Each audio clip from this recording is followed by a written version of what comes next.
好，咁嚟到第三節嘅節目啦。咁第三節咧，我哋就會針對住近日睇到嘅，即係關於 OnePlus 5嘅負面消息去做一啲相關嘅測試，睇呢部機有冇問題嘅。係啦，咁佢其實部機有啲咩事發生過咧？咁我哋可以同大家講一下先啦。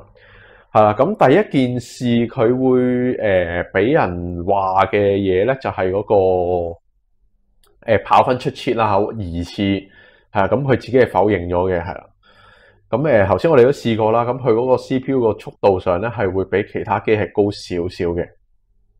咁但係佢官方嘅回應咧就係佢係呢個係唔屬於一個超頻嘅行為啦，咁所以就冇違反到，即係叫唔算 cheating 啦，佢叫自己做係啦。之後純粹佢話啊，我只係將自己最好嗰面即係用翻個大陸嘅 terms 係優化啦嚇。其實我覺得呢個唔係一個大陸 terms 嚟嘅，係即係 optimize 咗嗰件嗰喺 benchmark 度會行得好啲啦嚇。咁但係就冇超頻嘅，佢即係純粹令到粒 U 冇降得咁慢咁解，係啦。咁呢個係第一件事啦，係啦。咁第二件事咧，大家就會開始關注啲啦。咁就係嗰個叫做Jelly Effect 啦。咁就係嗰個 mon 咧就會有一個好似即係叫做其實我唔係好明叫咩叫 Jelly Effect，即係我睇完條片都有啲唔係好明，即係可能你上下 score 嘅時候個畫面都可以 feel 浮下有殘影咁樣啦嚇。咁呢個係第二個問題，而呢個問題咧亦都係比較大家關注啲嘅，因為係好似經軟件都 fix 唔到一個問題嚟嘅，係啦。咁第三個啦，咁第三個問題就係嗰個天線門啦，咁啊呢個都又係好爭議嘅，咁就係即係當你揸住部機喺個底定唔知個頂度啦，好似係個底度嘅，咁就會會干擾到 WiFi 嗰個接收，令到嗰個 WiFi 速度降慢啦嚇。咁呢個我就覺得未係去到好 concern 嘅，即係個嚴重程度比起個 Jelly Effect 嘅話，係啦。咁但係都係一個問題嚟㗎啦，亦都係一個硬件嘅問題嚟嘅，係啦。咁最後一個就係頭先有人講到就係嗰個audio， 即係嗰個叫咩音效啦，就係左右聲道會調轉啦。呢個又係黐線㗎啦，成件事。呢個係低級錯誤嚟，呢個就應該係相對地應該係軟件問題嚟嘅，係。咁我睇下先呢個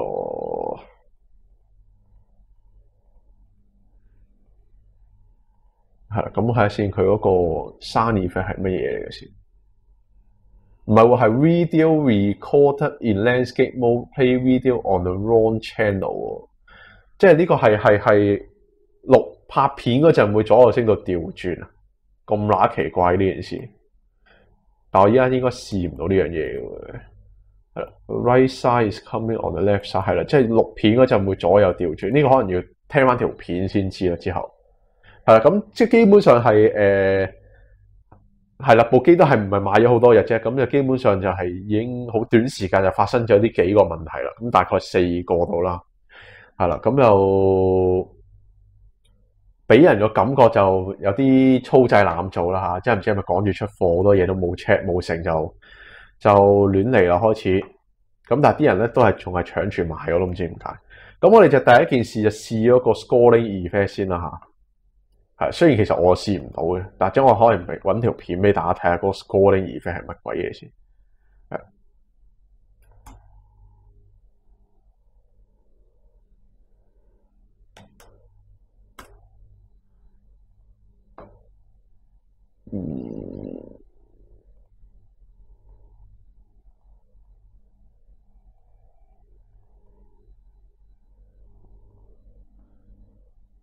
好，咁我揾咗條片先，等我一陣啊。係啦，咁如果大家唔知係咩係個 Jelly Scoring Effect 咧，咁就係你可以一睇翻條片，係啦，咁佢就好似係浮下浮下咁啦嚇，我唔知，即係其實算唔算係殘影又唔算係殘影，但係總之係浮下浮下啦，嗰啲 scoring 嗰陣係會有。好啦，咁我哋就轉翻支 cam 啦，咁我哋試下做相同嘅嘢，係咪有相同嘅效果啦？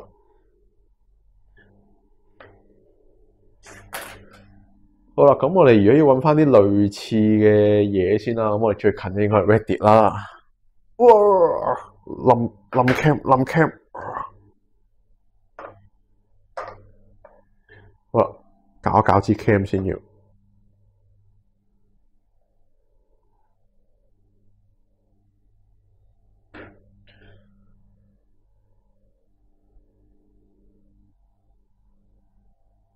好啦，咁我哋而家求其揾啲嘢 score 下啦。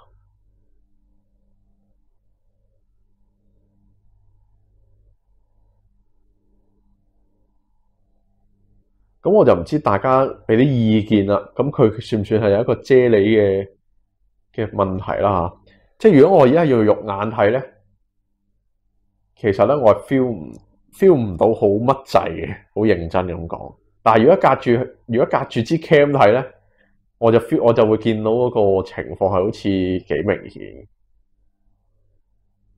係啦，咁我而家就最簡單，我哋喺另外一部機做一個實時嘅比較。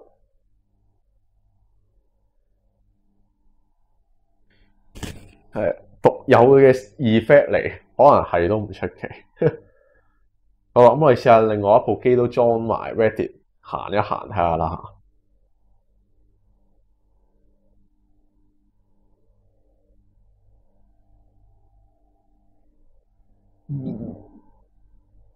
係，但我發覺呢個情況咧，喺隔住支 cam 情況下睇咧，係會明顯過喺用肉眼睇嘅。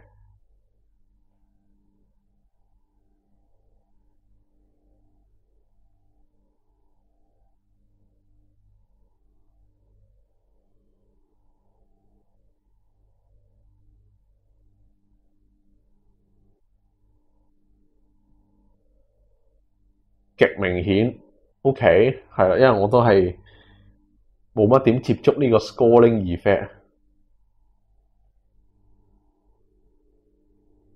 係咁 U11有冇咧？其實我就算出快啲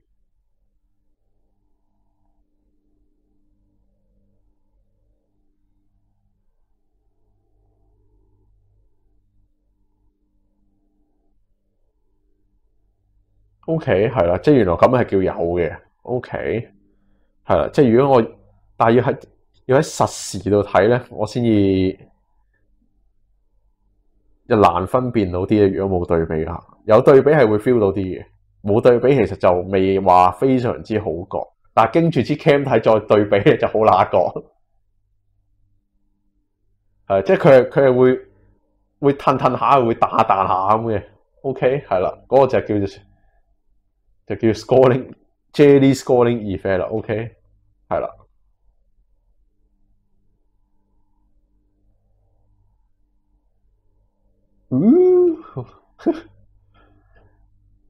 好啦，卡成件事係啦。咁調轉啊？點樣調轉？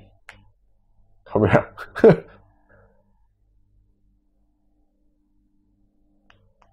即係咁樣。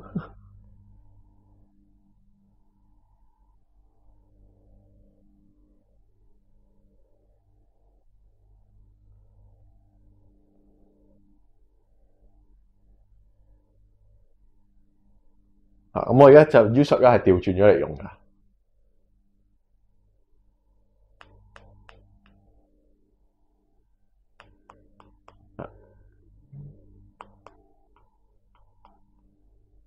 同一條友啦。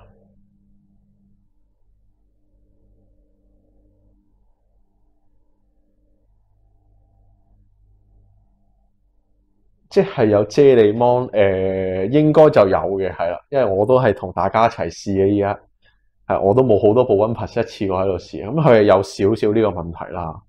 咁但係其實即係你問我，如果我自己用，如果唔係不停咁 score 啲圖咧，其實就未係好覺眼嘅。咁但係如果你有對比再咁樣喺度 score 咧，唔停喺度捽隻 mon 咧，就都係有個明顯嘅分別嘅。係啦，咁我哋成日打翻直佢啦，打直又真係有對比嘅情況下，真係好啲嘅，係出到手指毛都甩埋嘅咁樣出。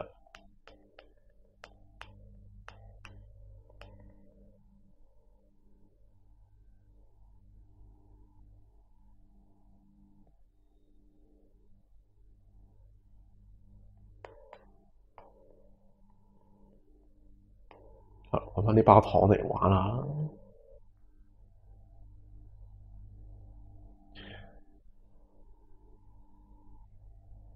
係啦，咁其實依家大家都見到非常之明顯，反轉係咪正常啊？好嘢喎，又俾你咁樣玩咯。OK，嗱，我哋就依家試下反轉，哇！反轉冇 OnePlus 玩。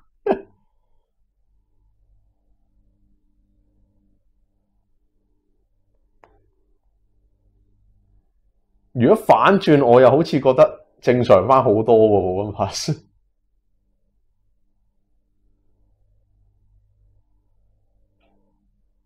係咪咧？大家俾啲意見嚟。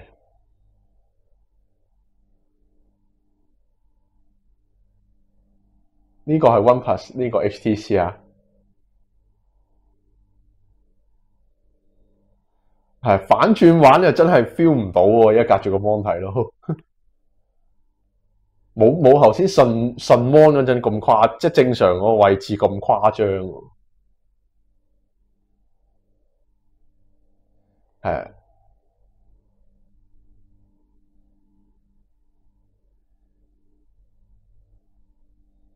慢碌。OK，揾翻同一張圖先。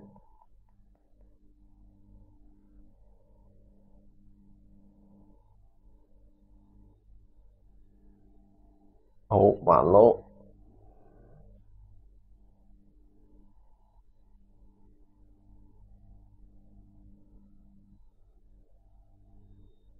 呢個反轉咗嘅，係啦，因為大家叫我試反轉咗，係咪都係有咁嘅啫喱 scoring 嘅問題？係咁部 U11係正常嘅。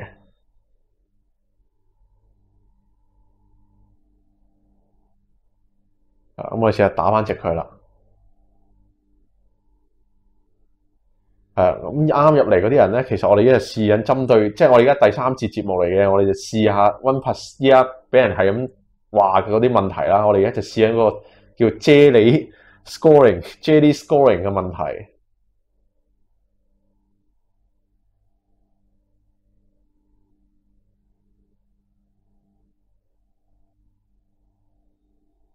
好啦，兩部都反轉。兩部都反轉咪唔啱咯？呢個係反轉裝咯。好啦，我哋又繼續啦。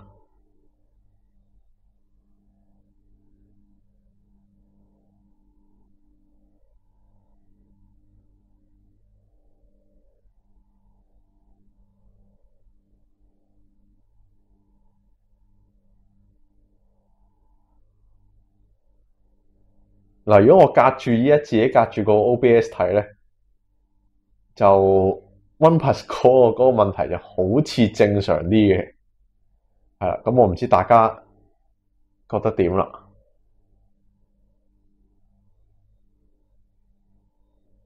係咁，即係而家呢部應該係調翻轉，隻魔係調轉咗啦。呢個係正常翻嘅。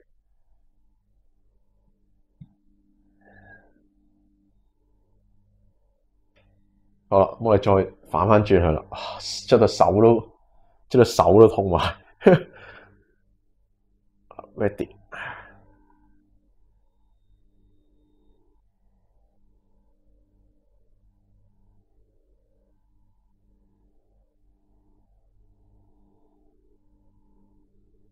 係，如果大家堅持係用 app 嚟做180度反轉啊，我睇下有冇啲咁嘅 app 先。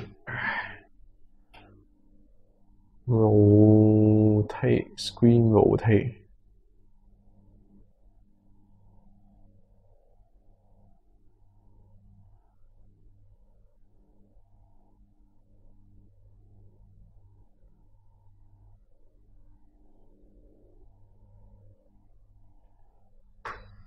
頭先係就咁反轉咗隻 mon 咯。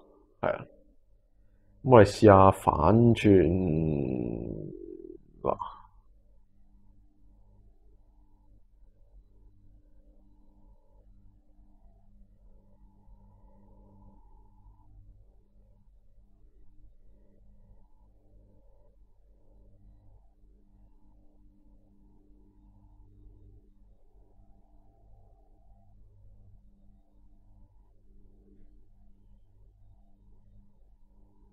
OK 嗱，咁呢一隻正面都係兩步反轉咗變咗 O，係咯，即係嗱，而家就呢步正常嘅，嗱個底喺度嘅，OK。依家即係呢個就係用埋 F 去轉咗個 rotation 噶啦。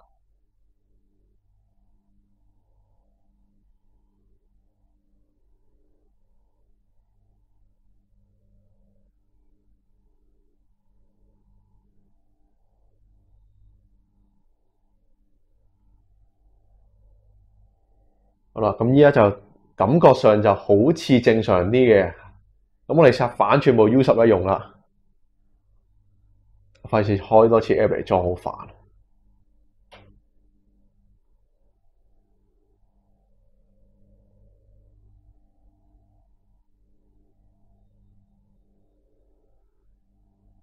係啦，咁個情況就係咁啦。咁我哋試下呢個又調翻轉再試多次啦。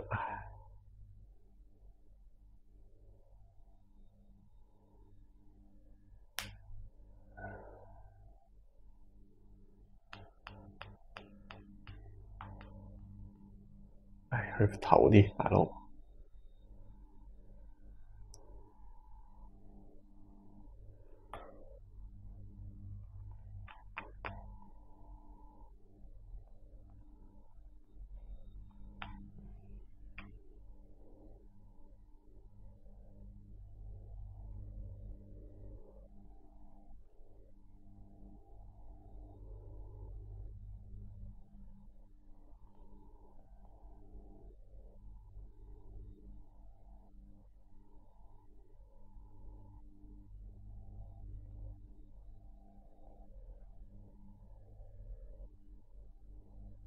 好啦，咁就基本上就證實咗咧，係會有個 Jelly Effect 問題嘅。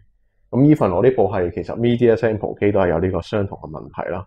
咁但係如果你問我係咪真係喺現實中係咪，譬如我就依家就咁睇嘢係咪好有影響咧？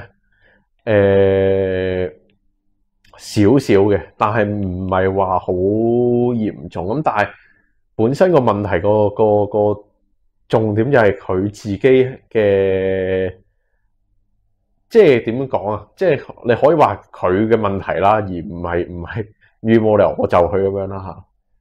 咁但係就係啦，咁但係佢OnePlus 嗰邊已經回應咗咧，就係呢個係屬於正常嘅，係啦，唔屬於壞嘅，所以大家如果就算有呢個問題咧，係冇得搞住嘅，係啦，咁就係咁啦。咁亦都頭先我哋都可以試下用啲叫做咩 screen rotation 即係 screen rotation 嘅 app 嚟做一個上下調轉啦。咁但係係可以解決到個問題嘅，但係有啲柒咯，係有啲柒咯。係啦，咁就係會係咁啦。好啦，咁至於天線門問題啦，天線門啊，我哋試一試。咁就係嗰個叫做係啦，即係用緊 WiFi 嘅時候就會有問題啦嚇。我哋試下連個快啲嘅 WiFi 先。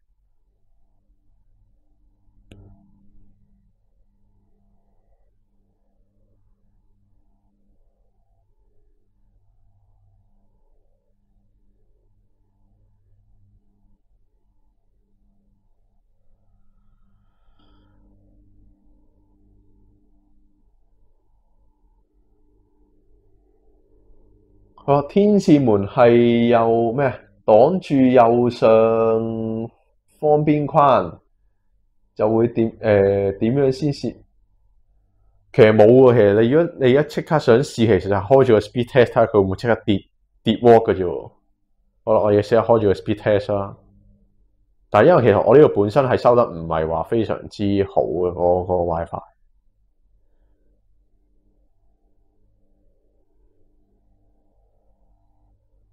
嗱，咁佢而家行100幾啦，我即刻遮住佢，放手，佢又會加翻速嘅。即係呢個位係明顯地係好似都幾明顯嘅。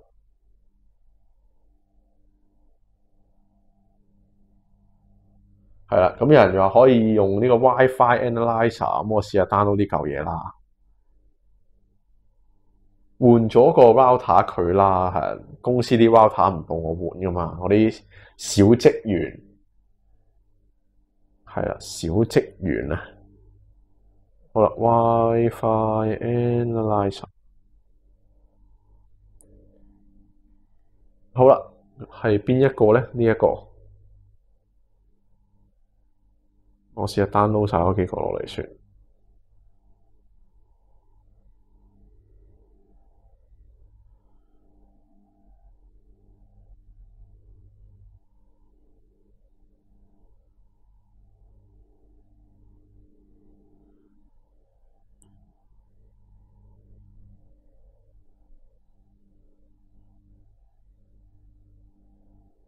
好啦，咁佢真係 show 晒所有嘢出嚟，大佬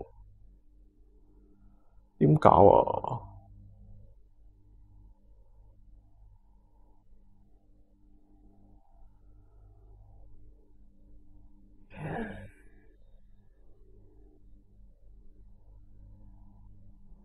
好啦，有人問我係咪嗰個啫喱芒對日常使用大唔大？其實頭先我講過啦，其實就未至於非常嚴重嘅影響嘅，但係有瑕疵咯，我只可以咁樣講。係咧，如果好嚴重影響，我相信鬼佬就唔止講咁少嘢噶啦。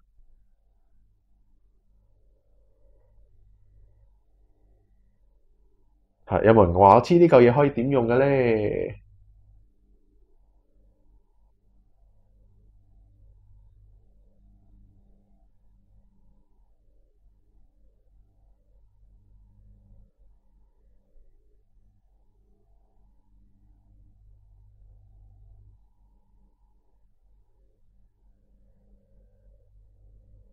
好啦，咁由於 IP 嘅關係咧，我係要整住佢。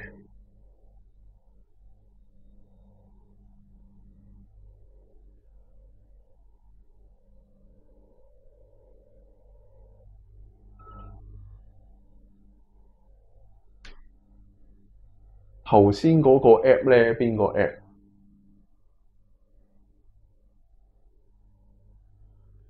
有好多個 app 喎，我都唔知啊，都唔知邊個打邊個大佬。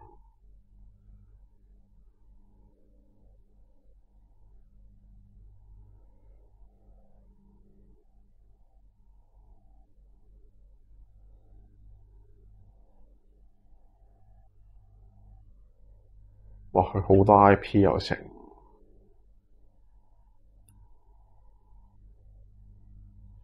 OK，即係如果我就咁撳咗一個連咗一個，咁之後就撳實佢。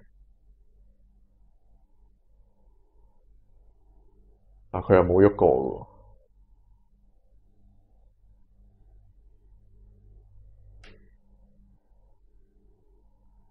第一個，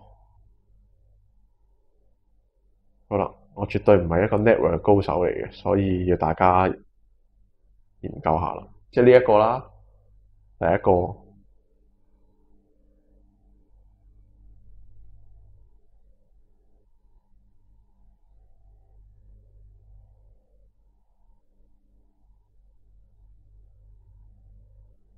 咁邊一頁咧？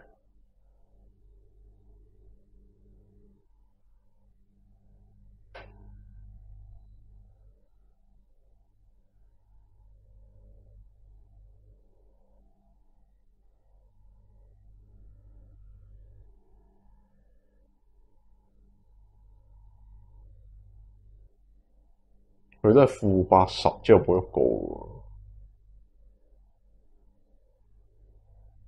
嗱，如果正常佢就應該80多少少啦嚇。咁我而家試下 JQ 住佢，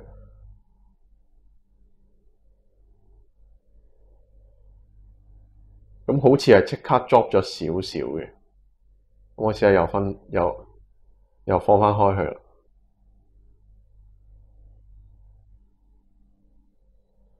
咁我試下遮晒兩邊啦，今次畫面都係。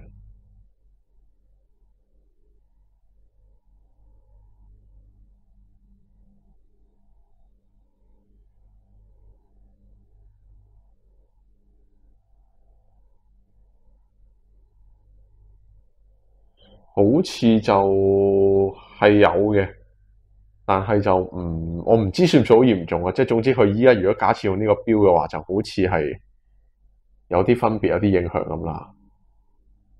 呢個有咩分別要問翻阿 Canon Won 先至知喎。我都唔知有乜反應喎。但我頭先用最老土嘅方法試咧，就係開住個 speed test，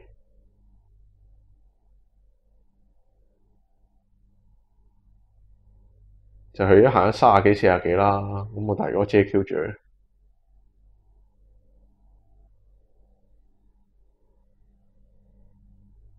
快一滯添。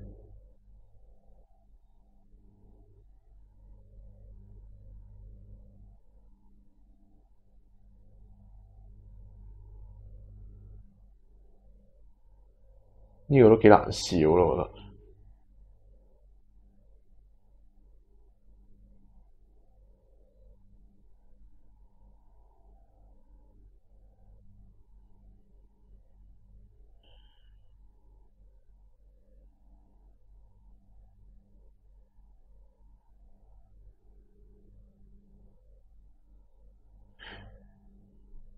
好啦，頭先係去咗翻頭先嗰隻 app 啦。咁啊話呢個咩啊？綠色就越嚟越強。OK，我試下揾個另外一個 test point 先，如係咁。有冇近呢度嘅？嗱，好啦，咁依家去到綠色啦。好啦，咁我試下遮住佢啦又。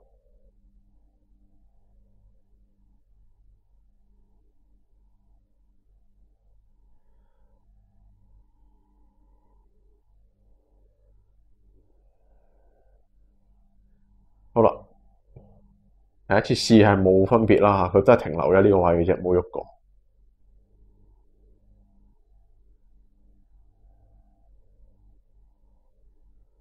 咁佢會即刻跌一跌落50啦。咁我唔知係咪真係有影響啦。咁我而家鬆咗手噶啦，睇下佢會升翻上去先。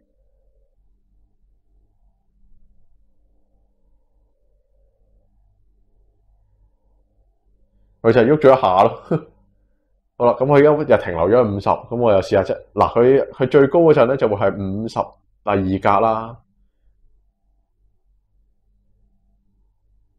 咁我哋就撳一撳晒佢，咁佢就會即刻 drop 咗去少啲嘅，係甚至乎 drop 到去得翻40樓下嘅。OK，咁我哋而家就放手啦。咁睇下佢會唔會上翻去啦。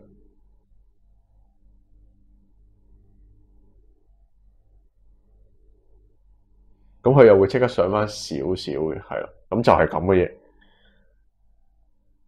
咁我唔知呢轉呢一行下先嗱，而家我試下乜都唔做啦。咁有人就話行一次 speed test， 咩都唔搞佢睇下會點。好，我哋試一次。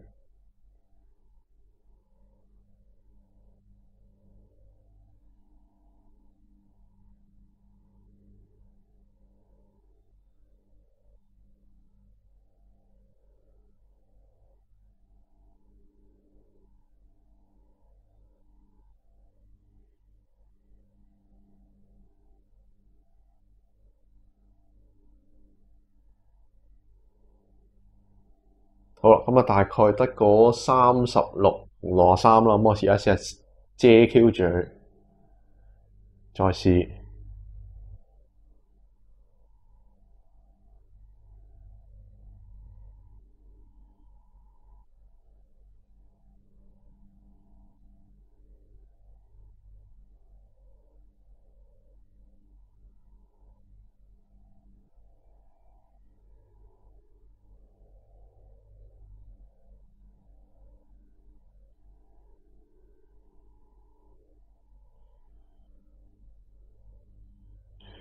好啦，咁其實咧就我就覺得個影響咧就應該唔係好大嘅啫。即係就算係大咧，我覺得係唔會話一遮咗上去咧就會跌半速，甚至乎上唔到網嘅。即係可能係會有少少嘅影響啦，但係就未至於話係啦。即係我頭先嗰個情況會搞到你網都上唔 Q 到嘅。係啦，咁我哋而家再試多次啦，唔信邪，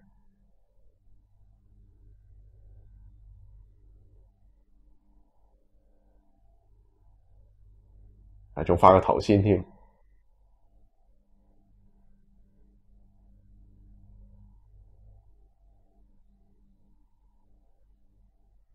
就係遮晒四隻角。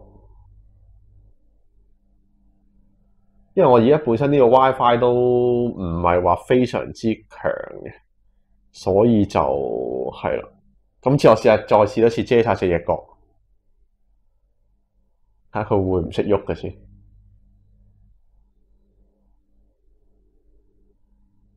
嗱，如果遮晒四隻角咧，就好似真係會慢啲啲嘅，咁但係就都不至於話上唔到網噶啦。係基本上次次都唔同，所以我覺得個影響就唔係話真係大得咁緊要。即係如果唔係話上唔到網啦，我又覺得呢個未去到咁嚴重咯嚇。係啦，咁就係咁啦。WiFi 呢個係咁，但係就多問題咯。呢個係事實㗎啦，即係肯定係俾人針住啲痛腳嚟講㗎啦。因為你始終一部機你冇唔 expect 佢有咁多個問題會走出嚟嘅。好啦，咩啊？要正常橫放隻手先有影響。唉，咁我哋又試多次啦嚇。好，點樣？咁樣，咁樣，係咁我當你打機你都係咁樣嘅啫係嘛？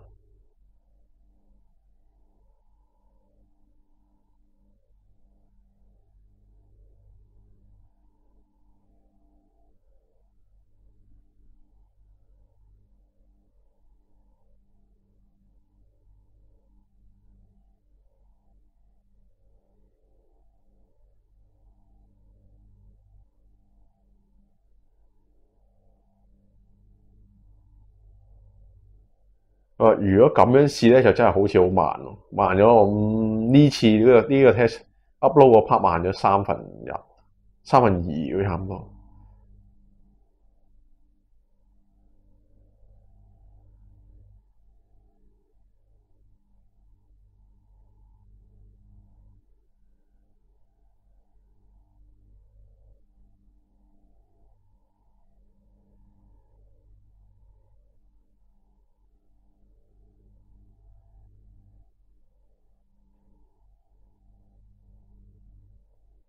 好啦，咁我而家試下就唔遮住佢，由得佢喺度行啦。咁我哋就開埋部 One U11出嚟試下啦。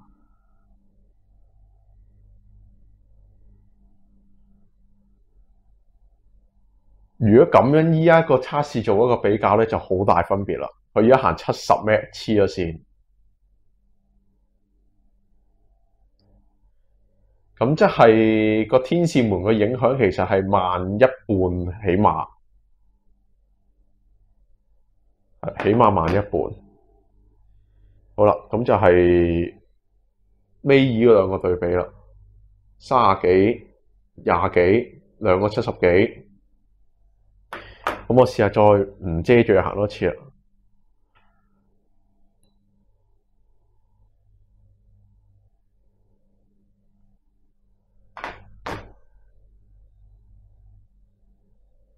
我睇下佢行邊隻 access point 先。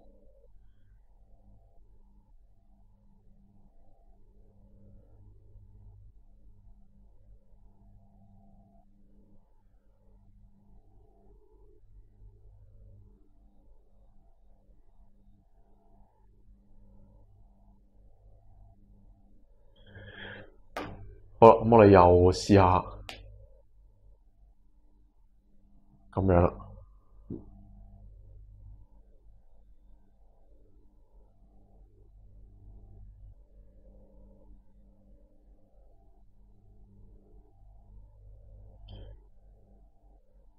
咁係有影響嘅，咁個範圍係大概我估1/3到一半啦。如果咁樣，即係如果你係會，譬如咁樣打緊機開 WiFi 嘅時候，個速度應該係會慢啲，係啦。咁都試咗幾次啦。用機套會唔會有呢個問題啊？應該就會好啲嘅用機套，因為你唔係直接掂落條天線度，理論上啊。但我冇機套喺度，所以試唔到。我試下求其揾個機套笠住啦。咁我求其揾個機套扮係啦。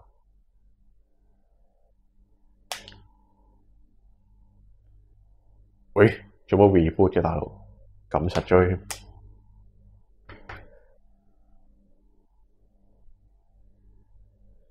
好，咁我試下擠部 U11喺隔離行一次啦。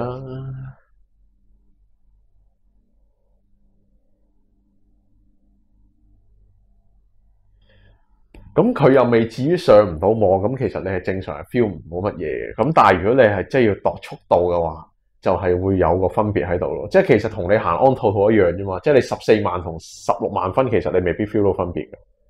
係，但係就係佢會係咁，佢都行過百咩啦。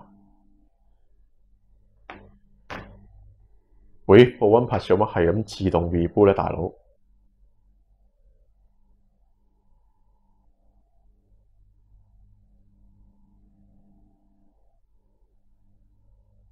好驚驚喎！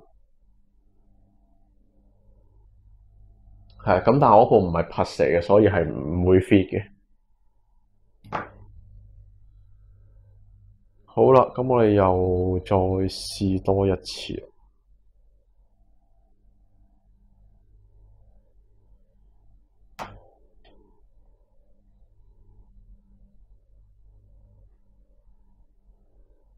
咁假設我用嗰個機套啦，咁其實而家我冇掂住部機嘅，咁我哋而家就開始嗰個測試啦。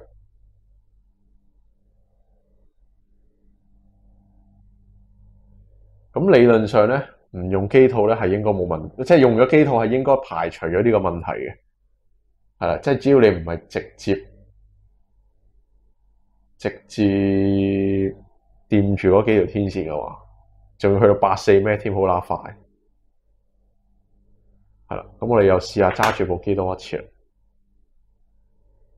咁我哋當我哋係打機咁樣啦。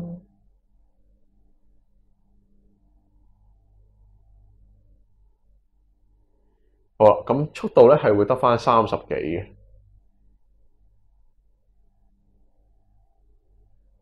係啦，即係佢咁速度上就肯定唔可能次下一樣啦。咁但係個 range 係 around 起碼都行到70 m 以上，即係起碼都快一倍嘅感覺上。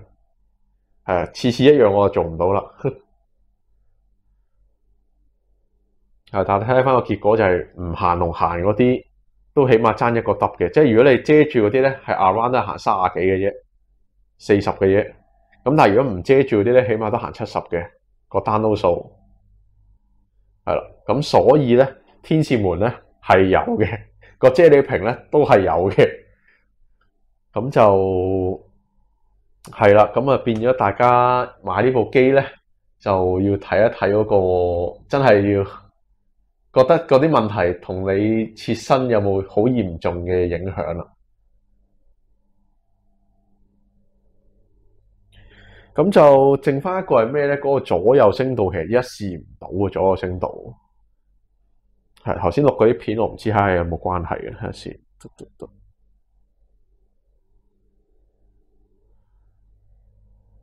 睇下先，左右聲道應該點樣試咧？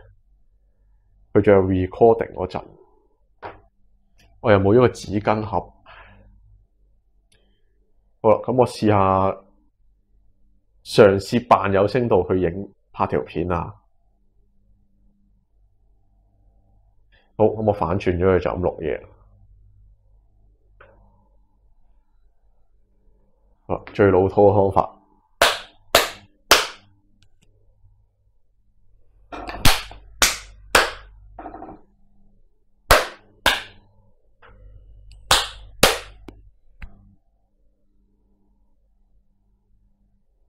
好啦，咁我試下聽一聽佢係咪真係調轉嘅先。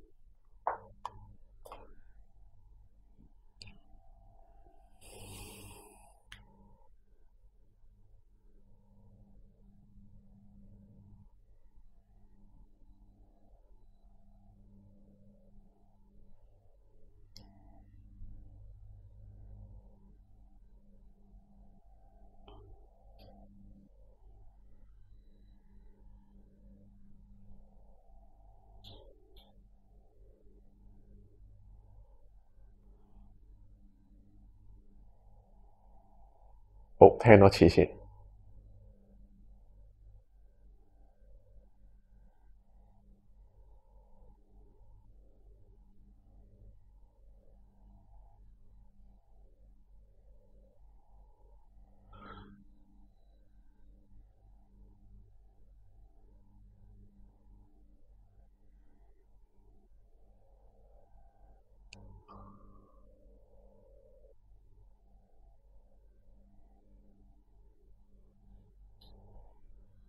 好啦，咁啊試完啦，最尾試呢樣嘢咧都係中嘅，係啦，左右聲道咧係似乎真係調轉咗嘅，係啦，即係我頭先我係見到佢嗰個片係，即係我隻手喺呢邊啦，咁但係拍嗰個聲喺呢邊嘅，係啦，咁就有啲奇怪啦，即係呢樣嘢係都係有問題嘅。咁基本上依家即係叫做喺啲外國網站度瘋傳嘅所謂嗰啲問題啦，係即係最主要嗰三個啦，就係 WiFi 天線啦，呢個啫喱屏啦，同埋嗰個左右聲道咧，都係有即係全部都係有問題喺度嘅，喺呢部機入邊，係啦，咁就係啊，肯定係用家左右聲道有問題，係啦，問題係有，不過是正常的。係咪屬於正常的？係咪呢個係咪？你係咪講緊佢嘅回應咧？應該係，係啊，知道腳架冧是正常的，係因為有地心吸力。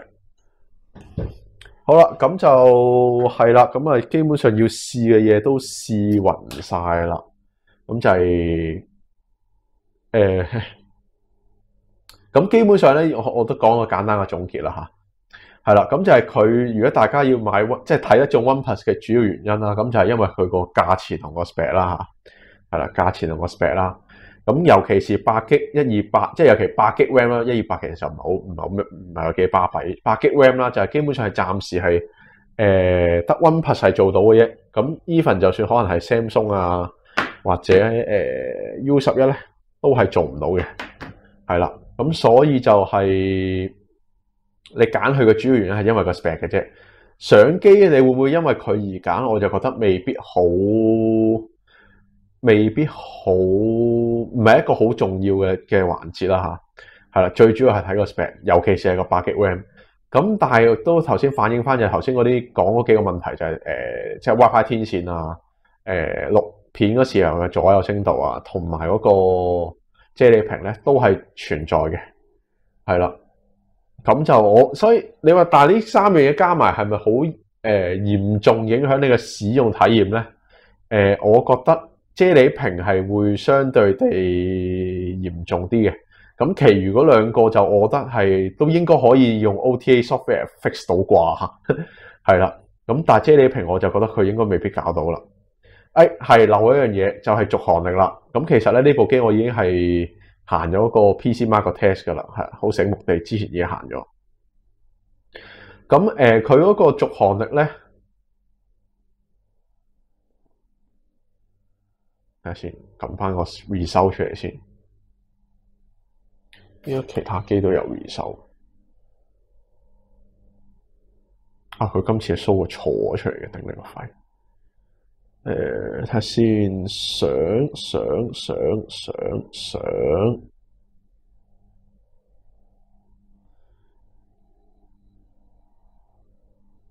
頭先試完個啫喱屏之後，一 score 去個 App Store，我都覺得啫喱唔大喎。睇下先。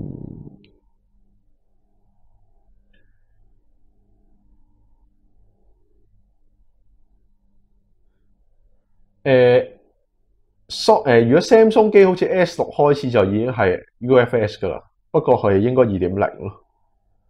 等一下 PC Mark。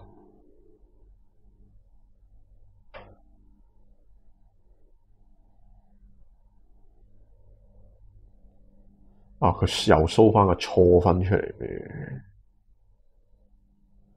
好啦，咁我等我一陣，我 show 埋個分數俾大家睇先。fuck，點解會 show 唔到㗎？去入邊？相簿。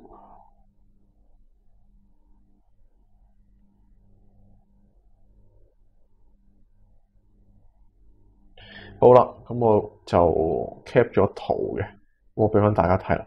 咁如果大家有留意翻我之前試續航力咧，咁嗰幾部旗艦機入邊咧，以 S8 Plus 咧係行最多噶啦。咁就嗰個成績我而家 show 翻俾大家睇啦。